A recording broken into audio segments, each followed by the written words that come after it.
accessing the records hidden from public view. You are watching Bodycam Story Vault. Step inside. Officer, I'm just reading in the park. What seems to be the problem? We got a call about someone matching your description selling drugs in this area. Stand up. Drugs? Sir, I'm paralyzed. How am I supposed to do that? I've seen people fake that before. Get out of the chair, now. I haven't walked in 19 years, sir. I don't care about Every Wednesday morning, Sergeant Major Marcus Webb went to Piedmont Park to read by the lake. His wife Angela worked the morning shift at the VA hospital. His routine was simple: coffee, wheelchair, book, peace. 19 years since the IED in Fallujah had taken his legs. 19 years of building a life around what remained. Wednesday, June 18th, was supposed to be the same. Officer Derek Rawlings, badge number 3847 with 5 years on the force, changed that. We got a call about someone matching your description selling drugs in this area. Webb looked up from his book, confused. Officer, I'm just reading in the park. What seems to be the problem? Stand up. Sir, I'm paralyzed. How am I supposed to do that? I've seen people fake that before. Get out of the chair. Now. The body cam captured what followed. Rawlings grabbing the wheelchair. Webb falling onto the pavement. A decorated combat veteran, Bronze Star, 2 Purple Hearts, 24 years of service, face down in a public park because an officer invented a drug investigation. The dispatch logs showed no such call.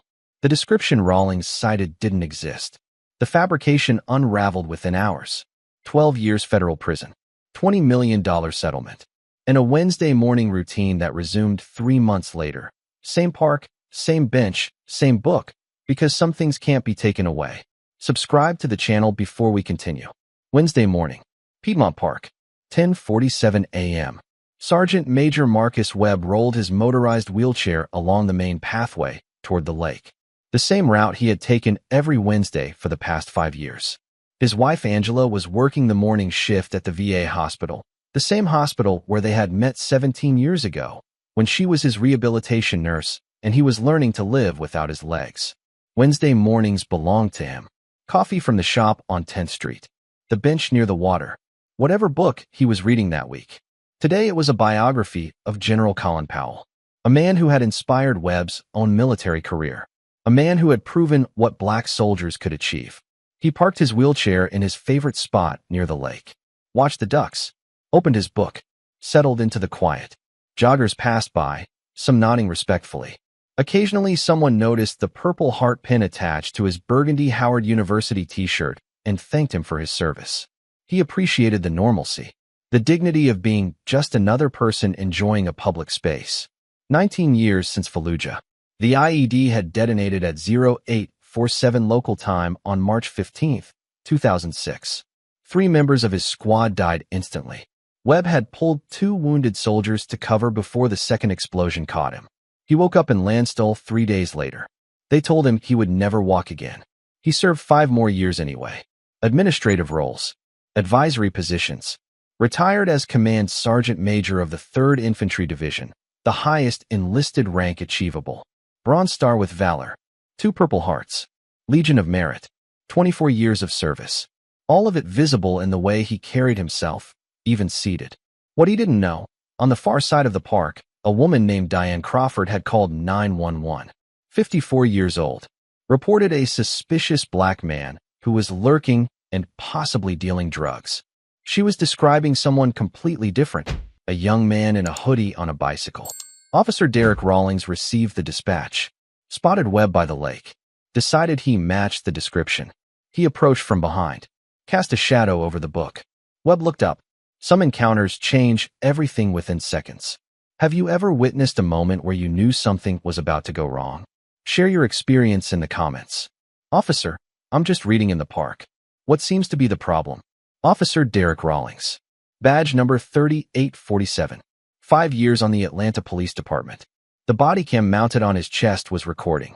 We got a call about someone matching your description selling drugs in this area. Stand up. Webb looked down at his legs, visibly atrophied beneath the gray sweatpants. Motionless for nearly 2 decades. Drugs? Sir, I'm paralyzed. How am I supposed to do that? I've seen people fake that before. Get out of the chair. Now. Webb's voice tightened. The controlled discipline of someone who had commanded soldiers in combat. I haven't walked in 19 years, sir. I don't care about your story.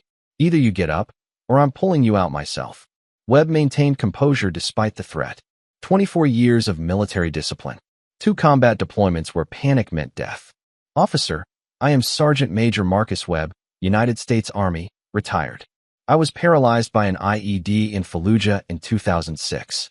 I have 2 Purple Hearts and a Bronze Star. This wheelchair is my legs. I am not getting out of it, and you are not touching me. Rawlings stepped closer. I don't care if you were in the Marines. Army, not Marines. Learn the difference. Webb's voice went cold. And that Purple Heart on my chest isn't a fashion accessory. Rawlings reached for Webb's arm. You're being detained for investigation. Webb pulled back. Do not touch me. I know my rights. I served 24 years defending them. You have no probable cause, no warrant, no legal basis to detain a disabled veteran reading a book in a public park. A jogger had stopped nearby, watching, pulling out her phone to record. Other parkgoers were gathering. The particular magnetism of a confrontation in progress. Webb kept his hands visible, stayed calm, documented verbally. For the record, I am refusing consent to any search. I am not resisting arrest because I have not been lawfully arrested. I am a paralyzed veteran with a spinal cord injury. I cannot stand or walk. Any attempt to force me from this wheelchair will constitute assault on a disabled person. Rawlings' jaw tightened. I said get out of the chair. And I said I physically cannot. That is not defiance. That is medical fact. My spine was severed at T10 in Fallujah. I have VA medical records. I have military service records. I have 19 years of living in this chair. What I do not have is the ability to stand. The Bodycam captured every word. The phones of witnesses captured every angle. The evidence was multiplying by the second. When procedure meets prejudice, the footage tells the truth. If you believe documentation matters in situations like these, consider leaving a like. It helps more people understand why protocol exists. Rawlings grabbed Webb's arm and yanked. He attempted to pull a paralyzed man from his wheelchair by force. Webb gripped the armrests. The instinct of someone who had learned to navigate the world from a seated position. I can't walk. My spine is severed. What are you doing? Rawlings pulled harder. Stop resisting. I'm not resisting. I'm paralyzed. Webb's grip failed. He was pulled from his wheelchair and crashed onto the concrete pathway. His legs crumpled unnaturally beneath him. Unable to move. Unable to brace. Unable to do anything but fall. His book went flying. The Colin Powell biography scattered across the pavement. His Purple Heart pin skidded across the concrete. The medal he had earned pulling wounded soldiers to safety. Webb landed hard on his shoulder. His face scraped the pathway. The rough concrete tearing skin. My legs don't work. I told you I'm paralyzed. I can't stand up. Rawlings stood over him. Then stop playing games and show me some ID. Webb's face was pressed to concrete that had been warming in the June sun. My wallet is in the bag on my chair. I can't reach it because I can't move my legs. Gasps of horror from the gathering crowd. Multiple phones recording. The jogger who had stopped earlier. A mother with children who covered their eyes. An elderly couple frozen in shock. Someone screamed from the crowd. He's disabled. What are you doing? Webb lay on the ground. Shoulder dislocated. He could feel it. Face bleeding. Dignity shattered. But his voice remained steady. The discipline that had survived Fallujah. Officer Rawlings, that's your name on your badge. I want your supervisor here immediately. I want EMS. And I want your Bodycam footage preserved. What you just did was assault on a disabled veteran. Federal offense. Rawlings stood over him. The realization beginning to penetrate. Webb continued from the ground. I have served this country for 24 years. I was paralyzed protecting American soldiers. I have 2 Purple Hearts. And you just pulled me out of my wheelchair because you didn't believe a black man could be disabled. The crowd had grown to 30 people. All recording. All witnesses. Every single one of these people has footage. Your career is over. The only question is whether you make it worse. Subscribe if you want to see how evidence and witnesses can change the course of an encounter. Stories like this need to be documented. A white man in his 60s pushed through the crowd. Running clothes. Military bearing. The particular posture that never leaves a career officer. Retired Army Colonel Thomas Henderson had been jogging nearby when he heard the commotion. He recognized the Purple Heart pin lying on the concrete before he fully understood what had happened. Officer, stand down. His voice carried the authority of 30 years of command. That man is a decorated combat veteran. I can see his Purple Heart on the ground. He's paralyzed. What in God's name are you doing? Rawlings turned. Sir, stay back. I'm a retired colonel, United States Army. That man outranks me. He was a command sergeant major, the highest enlisted rank in the entire military. And you just pulled him out of his wheelchair onto concrete. Henderson knelt beside Webb. Sergeant Major, are you injured? Webb's cheek was still pressed to the pavement, blood trickling from the abrasions. My shoulder might be dislocated, but I felt worse. Fallujah was worse than this. Henderson looked up at Rawlings. The contempt of an officer who had spent 3 decades earning the right to judge. You should be ashamed of yourself. This man saved American lives. He pulled wounded soldiers to safety under enemy fire. He was paralyzed serving his country, and you treated him like garbage. He turned back to Webb. Sergeant Major, I'm calling EMS. I'm calling the VA hospital, and I'm calling every military contact I have. This officer's career ends today. Rawlings's face had gone pale, the magnitude beginning to register. A command sergeant major, Purple Heart, Bronze Star, 24 years of service, pulled from his wheelchair onto concrete because an officer assumed black men in wheelchairs were faking. Henderson stayed beside Webb, protected him, bore witness. Don't move, Sergeant Major. Help is coming. I can't move, Colonel. That's the point. Haven't been able to move my legs in 19 years. That's what I was trying to explain. I know. The whole world is going to know by tonight. The phones kept recording. The evidence kept mounting. And a retired colonel knelt in a public park, protecting a fellow soldier who had already given everything. At this point, opinions usually split. Do you think this situation could have been avoided if the officer had simply verified the disability? Let us know in the comments. The ambulance arrived in 11 minutes. Paramedics carefully assessed Webb on the ground. Dislocated shoulder. Facial abrasions. No new spinal complications. His existing injury prevented him from feeling the lower body impact. They lifted him back into his wheelchair. Gentle. Professional. The way Rawlings should have treated him from the start. Colonel Henderson had called the VA hospital, asked for Angela Webb. She arrived 25 minutes later, still in her nursing scrubs. She had left her shift the moment she received the call. She saw her husband being treated by paramedics, saw the blood on his face, saw the wheelchair that had been tipped over. She ran to him sobbing. Marcus, what happened? Webb tried to keep it together. For her, the way he had tried to keep it together through everything. Fallujah, rehabilitation, 19 years of adapting. Some cop didn't believe I was paralyzed, baby. Thought I was faking it.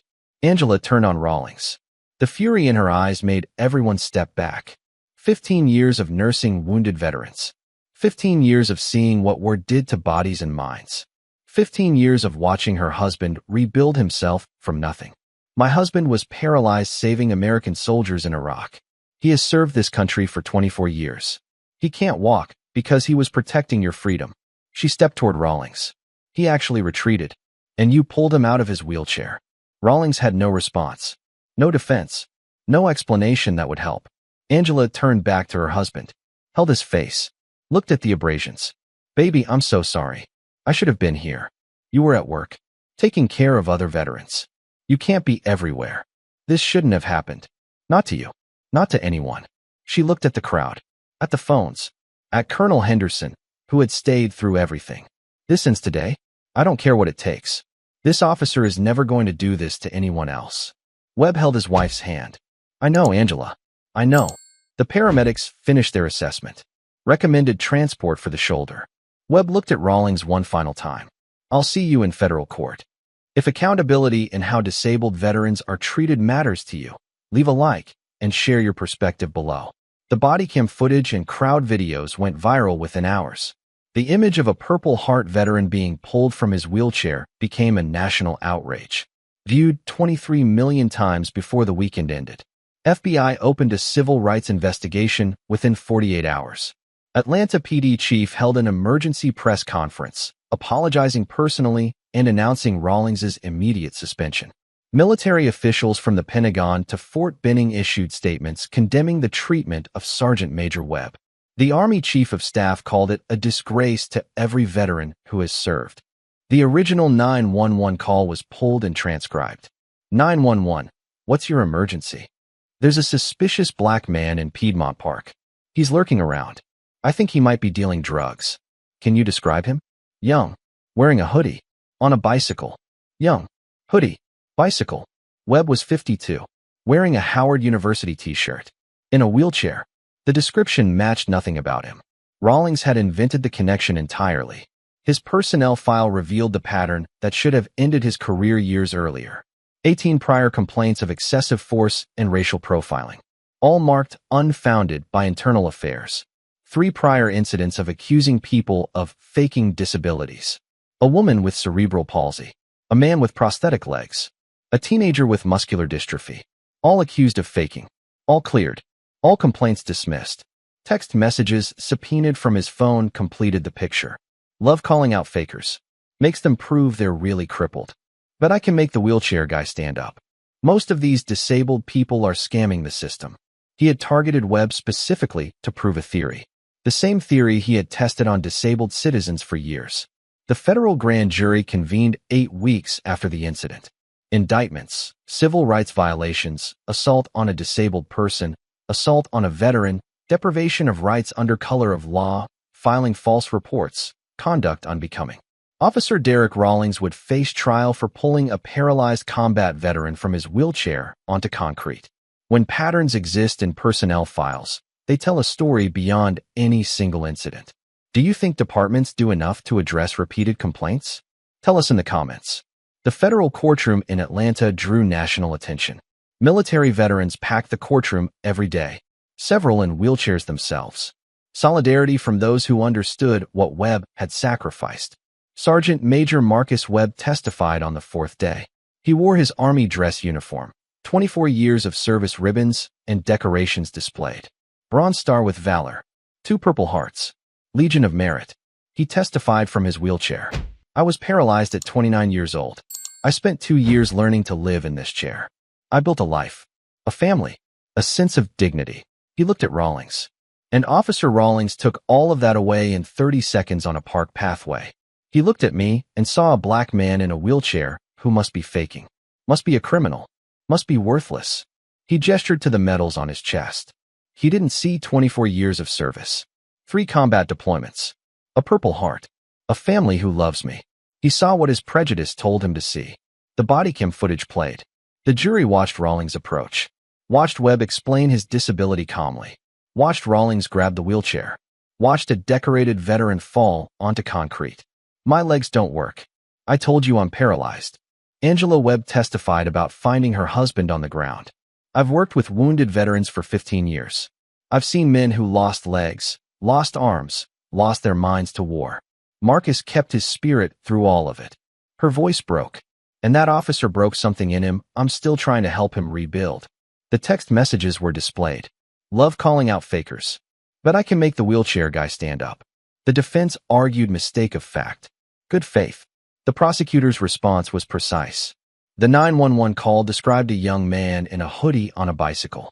Sergeant Major Webb is 52, wearing a t-shirt, in a wheelchair. There was no match. Officer Rawlings invented the connection because he saw a black man and decided to prove he was faking a disability. She displayed the pattern. 18 prior complaints. 3 prior disability accusations.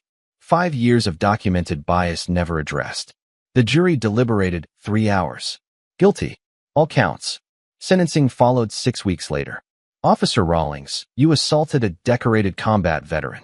You showed contempt for his service and his disability. You acted with malice and prejudice. 12 years federal prison.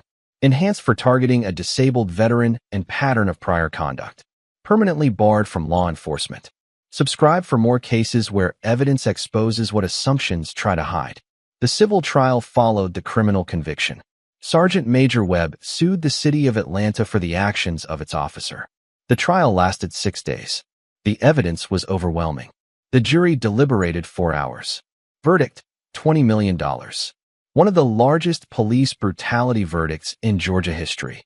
Webb announced the distribution at a press conference at the Atlanta VA hospital, the same hospital where his wife had worked for 15 years.